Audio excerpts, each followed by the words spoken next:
नमस्कार, स्वागत है आपका। मैं हूं आपके साथ शाहनवाज मिर्जा। चंडीगढ़ के अंदर हरियाणा निवास पर हाई पावर परचेज कमेटी की बैठक हुई है और इसकी अध्यक्षता मुख्यमंत्री मनोहर लाल ने की है। बैठक में कई अहम मुद्दों को लेकर चर्चाएं भी की गई हैं।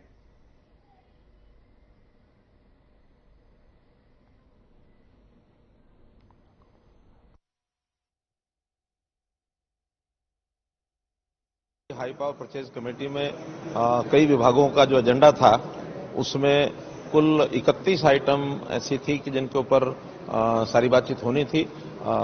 अभी 3-4 आइटम्स शेष हैं जो बातचीत चल रही है, तो इसलिए वो हमारे पावर डिपार्टमेंट के मंत्री और अन्य विभाग के लोग सब कर रहे हैं।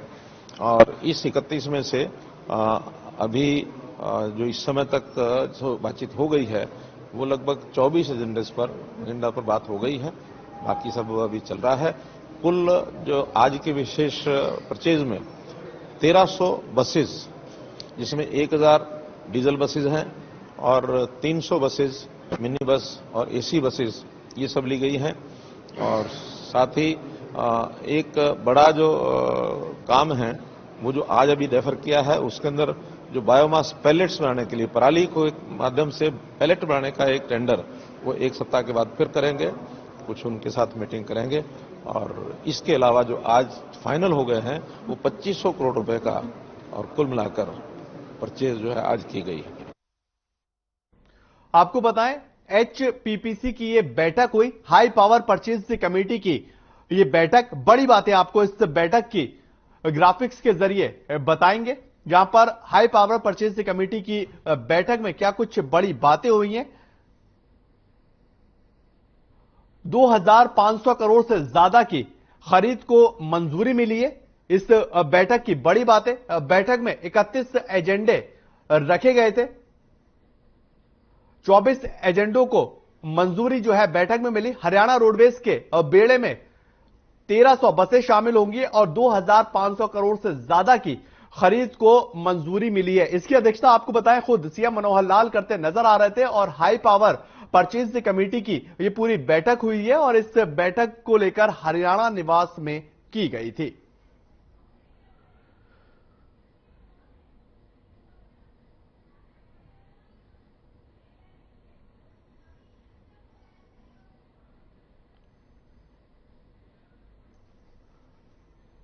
हरियाणा निवास पर यह बैठक हुई है, जहां पर सीएम का आपको बयान बताते हैं। बैठक में 31 एजेंडों पर चर्चा की गई।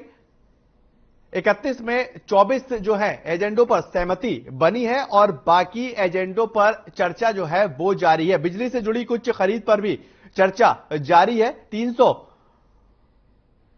से एसी बसों की खरीद भी होगी। आपको बताएं, 1000 डीजल बसों की भी खरीद की जाएगी। यह बड़ी बात है जो सीएम मनोहर लाल ने कहा, उनका यह बयान। 1000 डीजल बसों को भी खरीदा जाना है। आगे बढ़ेंगे, बात करेंगे। सपा संरक्षक मुलायम सिंह यादव का निधन हो गया है और पिछले काफी लंबे वक्त से वो बीमार चल रहे थे। उन्हें गुरुग्राम के मेदांता अस्पताल में आखिरी सांस ली और इस दौरान सीएम मनोहर लाल ने मुलायम सिंह यादव के निधन पर शोक व्यक्त किया और ये कहा कि काफी ज्यादा उन्हें इस बात का दुख पहुंचा है और मेरी संवेदनाएं उनके परिवार के साथ हैं। आगे कहा कि कुछ समय पहले मेदांता में मुलाकात की थी और उस समय भी उनकी स्थिति काफी नाजुक बनी हुई थी और आज उनके निधन से हमें काफी ज्यादा गहरा दुख हुआ है।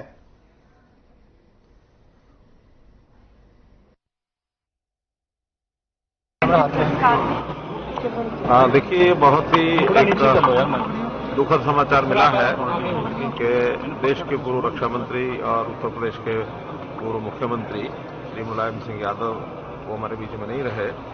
वैसे मैं भी 3 दिन पहले उनके यहाँ कुशल क्षेम पूछने के लिए गया था, हॉस्पिटल भी गया था। और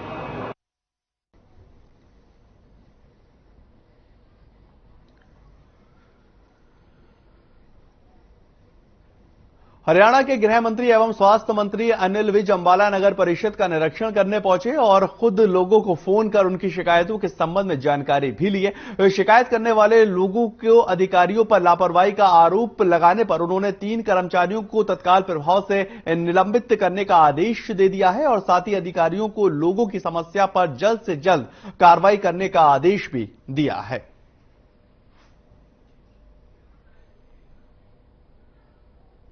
मैंने निकाली है, तीनों पे कार्रवाई नहीं। शिकायतें आती हैं, लेटर आते हैं, वो चेक किया है और उसमें बहुत सारी अनियमितताएं पाई गई हैं। लोगों की शिकायतों पर भी कार्रवाई नहीं हो रही है कई कई दिनों तक। मैंने उन लोगों से फोन करके पूछा कि आपने ट्यूबलाइट की दरखास्त दी थी, वो जली या नहीं जली? उन्होंने कहा नहीं जली। दो मैंने करे चेक, दो लोगों को मैंने फोन किया, उनका कोई काम नहीं हुआ। चेक कर रहा हूं, रैंडम 3 मैंने निकाली है, तीनों पे कार्रवाई नहीं हुई। पूछ के डीओ बना गया। तो वहीं पर करनाल में इलाज के दौरान आरोपी युवक की मौत हो चुकी है और यह बताया जा रहा है कि आरोपी युवक की थाने में तबीयत बिगड़ गई थी और इसके बाद आरोपी को पुलिस ने अस्पताल में भर्ती करवाया। जानकारी के मुताबिक करण बिहार में युवक और युवती ने घर से भागकर शादी की थी और इस बात को लेकर युवती के परिजन काफी नाराज बताए जा रहे थे, जिसको लेकर परिजनों ने युवक के साथ मारपीट की और इस पूरे मामले में पुलिस ने युवक को हिरासत में भी लिया और इसके बाद आरोपी की तबीयत बिगड़ने पर उसको अस्पताल में भर्ती करवाया गया। लेकिन इलाज के दौरान आरोपी ने दम तोड़ दिया और फिलहाल पुलिस युवक की मौत के बाद 4 लोगों को हिरासत में ले चुकी है।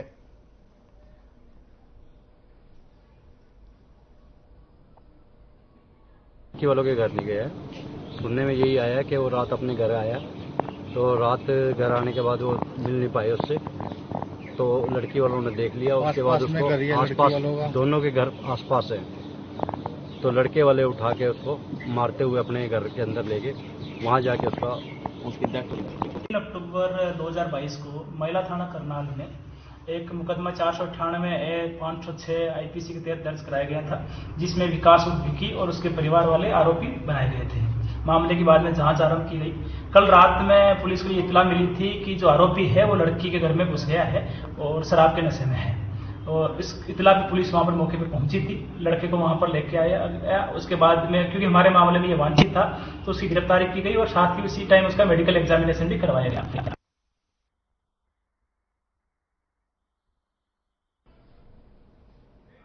तो वहीं पर देश को टीबी मुक्त करने के लिए प्रधानमंत्री टीबी मुक्त भारत अभियान चलाया जा रहा है और इसी के तहत स्वास्थ्य विभाग ने जिला स्तर पर भी कार्रवाई को शुरू कर दिया है। तो वहीं पर अंबाला स्वास्थ्य विभाग टीबी मुक्त अंबाला बनाने के लिए जगह जगह पर जागरूकता कैंप लगा रहा है और साथ ही लोगों का चेकअप भी किया जा रहा है। आपको बताएं कि स्वास्थ्य विभाग ने टेस्टिंग वैन चलाई हुई है और इसी मौके पर लोगों के टेस्ट आसानी से हो सकेंगे। अंबाला स्वास्थ्य विभाग के डॉक्टर हितेश वर्मा ने बताया कि अंबाला में अब तक 1922 मरीज हैं और स्वास्थ्य विभाग के द्वारा जिन भी लोगों के 2 हफ्ते से ज्यादा खांसी या फिर वजन कम हो रहा है उन्हें ढूंढकर उनके टेस्ट किए जा रहे हैं और साथ में टीबी के मरीजों को हर महीने 500 का मुआवजा भी सरकार दे रही है।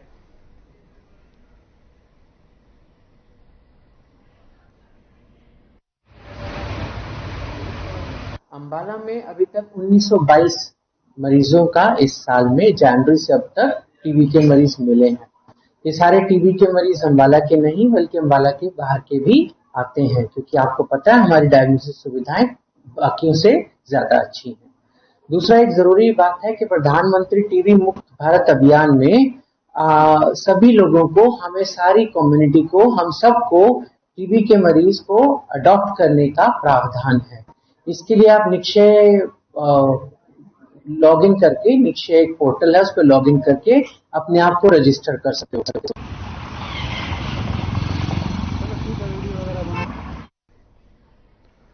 चलिए छोटा सा ब्रेक, जल्द हाजिर होते हैं।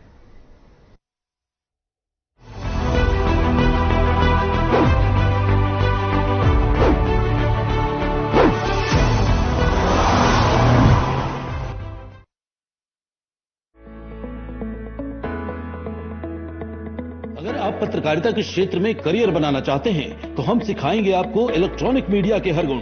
जल्दी करें, साधना एकेडमी फॉर मीडिया स्टडीज में एडमिशन शुरू हो चुके हैं, सिर्फ कुछ ही सीटें बची हैं, तो देर बिल्कुल न कीजिए। हमारा कॉन्टैक्ट नंबर है 9999131700, 9999131800 या फिर आप हमारी वेबसाइट www.sadhnamedia.com पर विजिट कर सकते हैं। आप हमें noida.sems@gmail.com पर ईमेल भी कर सकते हैं। 100% जॉब प्लेसमेंट की गारंटी। आज ही संपर्क करें।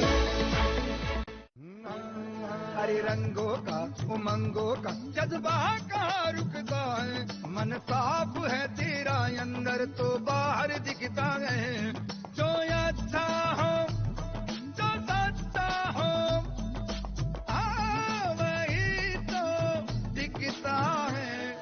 हम निरमा एडवांस हैं, मन की तरह कपड़े भी साफ रखते हैं। निरमा एडवांस।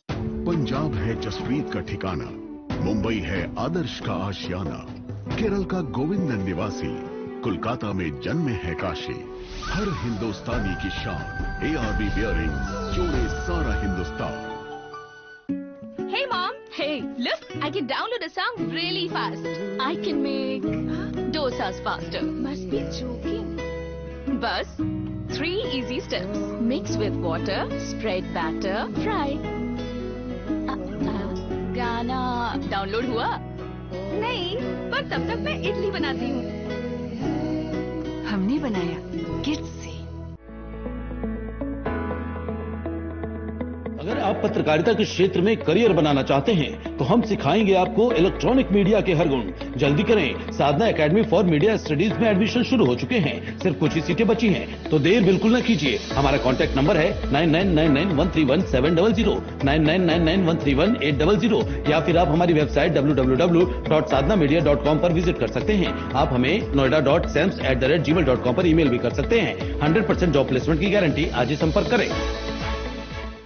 पंजाब है जसप्रीत का ठिकाना, मुंबई है आदर्श का आशियाना, केरल का गोविंदन निवासी, कोलकाता में जन्म है काशी, हर हिंदुस्तानी की शान, ARB बियरिंग्स जोड़े सारा हिंदुस्तान।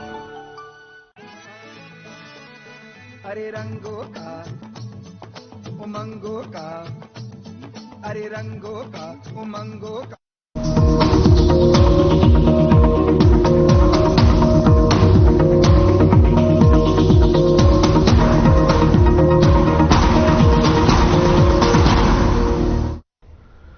ब्रेक के बाद आपका स्वागत है। आगे बढ़ेंगे बात उत्तर प्रदेश के पूर्व मुख्यमंत्री और सपा संरक्षक मुलायम सिंह यादव इस दुनिया में नहीं रहे और गुरुग्राम के मेदांता अस्पताल ने उन्होंने अंतिम सांस ली है। मुलायम सिंह यादव काफी लंबे वक्त से बीमार चल रहे थे और इसी के चलते उन्हें इलाज के लिए मेदांता अस्पताल में भर्ती करवाया गया था, लेकिन आज सुबह ये दुखद खबर आई कि मुलायम सिंह यादव जो है वो हमारे बीच नहीं रहे हैं।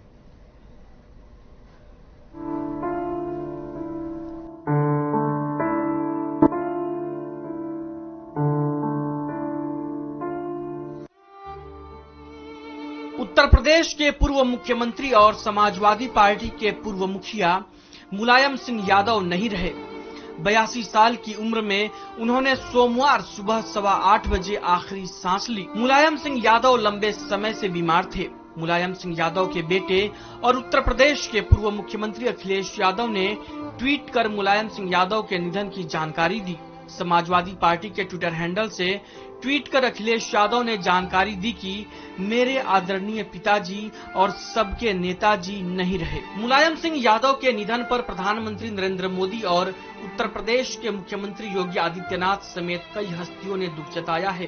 प्रधानमंत्री नरेंद्र मोदी ने मुलायम सिंह यादव के निधन के बाद 3 ट्वीट किए और उन्होंने मुलायम सिंह यादव की तस्वीरों के साथ अपनी तस्वीरों को साझा करते हुए मुलायम सिंह यादव के व्यक्तित्व के आयामों का जिक्र किया। पीएम मोदी ने मुलायम सिंह यादव को एक हम्बल और ग्राउंडेड लीडर बताया और साथ ही ये कहा कि लोगों की समस्याओं के प्रति वे संवेदनशील थे।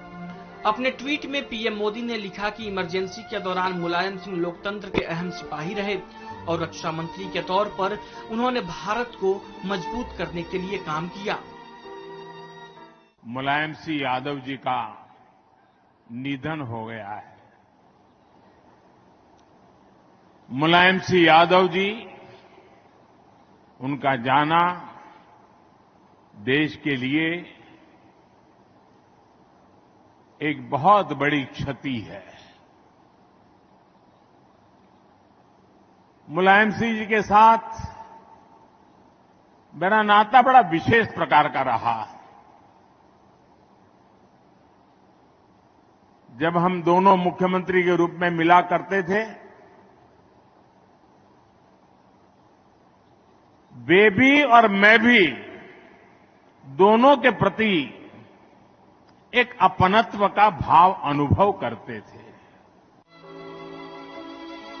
वहीं मुलायम सिंह यादव के निधन के बाद गृह मंत्री अमित शाह गुरुग्राम के मेदांता अस्पताल पहुंचे, जहां पहुंचकर उन्होंने मुलायम सिंह यादव को श्रद्धांजलि अर्पित की। उत्तर प्रदेश के मौजूदा मुख्यमंत्री योगी आदित्यनाथ ने भी मुलायम सिंह यादव के निधन पर उन्हें अपनी श्रद्धांजलि दी है। सीएम योगी ने अपने ट्वीट में लिखा कि उत्तर प्रदेश के पूर्व मुख्यमंत्री श्री मुलायम सिंह यादव जी का निधन अत्यंत दुखदायी है। उनके निधन से समाजवाद के एक प्रमुख स्तंभ एवं एक संघर्षशील युग का अंत हुआ है। ईश्वर से दिवंगत आत्मा की शांति की कामना व शोकाकुल परिवार एवं समर्थकों के प्रति संवेदना व्यक्त करता हूं। मुलायम सिंह यादव के निधन पर हरियाणा के मुख्यमंत्री मनोहर लाल ने भी अपनी संवेदनाएं व्यक्त की और उन्हें श्रद्धांजलि दी। देखिए, ये बहुत ही दुखद समाचार मिला है कि देश के पूर्व रक्षा मंत्री और उत्तर प्रदेश के पूर्व मुख्यमंत्री श्री मुलायम सिंह यादव वो हमारे बीच में नहीं रहे। वैसे मैं भी 3 दिन पहले उनके यहाँ कुशलक्षेम पूछने के लिए गया था, हॉस्पिटल भी गया था। और एक नजर डालते हैं मुलायम सिंह यादव के सफरनामे पर। मुलायम सिंह यादव का जन्म 22 नवंबर 1939 को हुआ था। उत्तर प्रदेश के इटावा जिले में हुआ था मुलायम सिंह यादव का जन्म। मुलायम सिंह यादव पहलवानी का शौक रखते थे और शिक्षक थे। 1950 के दशक में उन्होंने किसानों के लिए लड़ाई लड़ी। राम मनोहर लोहिया के विचारों से प्रभावित होकर राजनीति में आए। 1967 में सोशलिस्ट पार्टी की टिकट पर पहला चुनाव जीता। सबसे कम उम्र में विधायक बनकर राजनीतिक करियर शुरू किया। मुलायम सिंह यादव 10 बार विधायक और 7 बार सांसद रहे। 1975 में इमरजेंसी के दौर में मुलायम सिंह यादव जेल भी गए। अक्टूबर 1992 में उन्होंने जनता दल से अलग होकर समाजवादी पार्टी बनाई। 1989 से 1991, 1993 से 1995 और 2003 से 2007 तक 3 बार यूपी के मुख्यमंत्री रहे। 1996 से 1998 के बीच देश के रक्षा मंत्री रहे। शासन सत्ता का अंग रहने के दौरान मुलायम सिंह यादव ने कई अहम फैसले भी लिए, जिसके लिए वो हमेशा याद किए जाएंगे। आज अगर किसी शहीद सैनिक का शव सम्मान के साथ उसके घर पहुंच रहा है तो इसका श्रेय मुलायम सिंह यादव को ही जाता है। जब मुलायम सिंह यादव रक्षा मंत्री बने तब उन्होंने फैसला किया कि शहीद जवान का शव पूरे राजकीय सम्मान के साथ उनके घर पहुंचाया जाएगा। डीएम और एसपी शहीद जवान के घर जाएंगे। मुलायम के रक्षा मंत्री रहते ही भारत ने सुखोई 30 लड़ाकू विमान की डील की थी। वहीं उत्तर प्रदेश के मुख्यमंत्री रहने के दौरान अयोध्या में कार सेवकों पर गोली चलाने का आदेश देना भी मुलायम सिंह यादव के फैसलों में से एक रहा है। मुलायम सिंह यादव के तमाम फैसले और काम लोगों की यादों में बने हुए हैं। वहीं धरती पुत्र के नाम से जाने जाने वाले नेताजी भी अब अपने चाहने वालों के यादों में ही रह गए हैं। सभी को छोड़कर चले गए। Bureau report.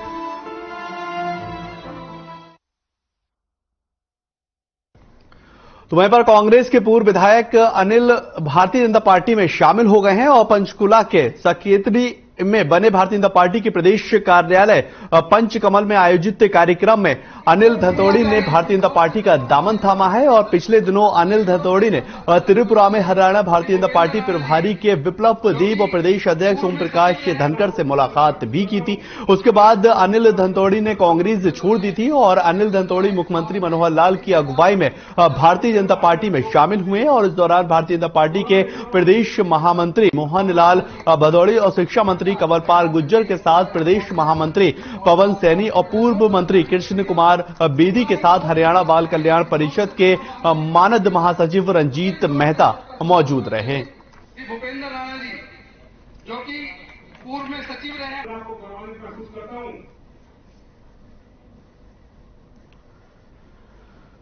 उधर हिसार जिले के आदमपुर में 3 नवंबर को उपचुनाव होने वाला है और उपचुनाव की सुरक्षा को लेकर हिसार पुलिस ने तैयारियों को शुरू कर लिया। इस जिले में पुलिस अधीक्षक लोकेंद्र सिंह ने प्रेस कॉन्फ्रेंस के दौरान ये बताया है कि आदमपुर उपचुनाव को लेकर डीएसपी अभिमन्यु को नोडल अधिकारी नियुक्त किया गया है। आदमपुर में 57 गांव आते हैं और नामांकन 14 अक्टूबर को होगा और इसका मतदान 3 नवंबर को होना है। साथ ही पुलिस अधीक्षक ने यह भी बताया कि आदमपुर विधानसभा का एरिया सदर थाना और आदमपुर आग्रह थाना लगता है और पिछले रिकॉर्ड के अनुसार कुल 180 बूथ बनाए गए हैं, जिसमें से 39 अति संवेदनशील हैं और 36 संवेदनशील बूथ जो है वो चयनित किए गए। वहीं आदमपुर क्षेत्र में 12 नाके भी लगाए गए हैं ताकि सुरक्षा व्यवस्था के लिहाज से कहीं पर भी कोई भी चूक ना हो पाए।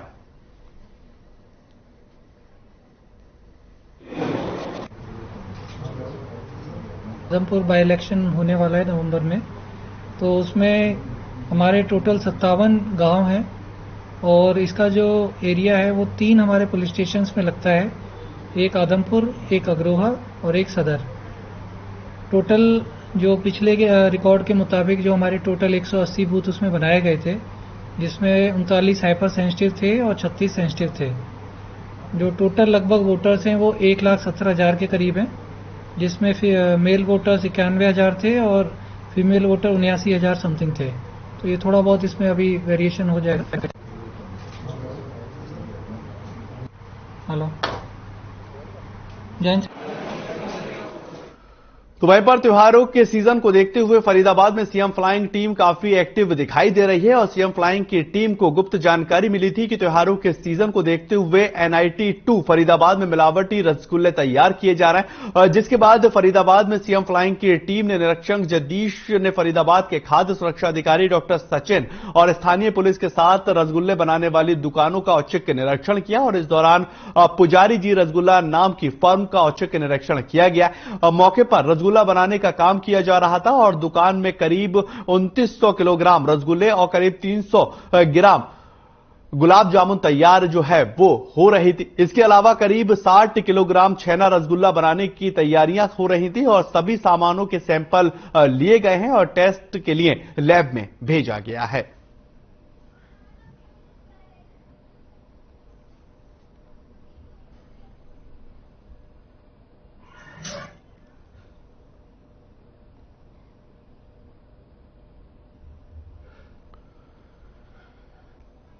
ये फरीदाबाद की आप तस्वीरें देख रहे हैं जहां पर मिठाई की दुकान पर छापा मारा गया है और लगातार जो त्योहारों का सीजन है उसको लेकर सीएम फ्लाइंग मुस्तैद है, छापेमारी करती हुई नजर आ रही है और फरीदाबाद के साथ साथ अन्य क्षेत्रों में भी मिलावटखोर सक्रिय ना हो उसको लेकर लगातार कार्रवाई की जा रही है।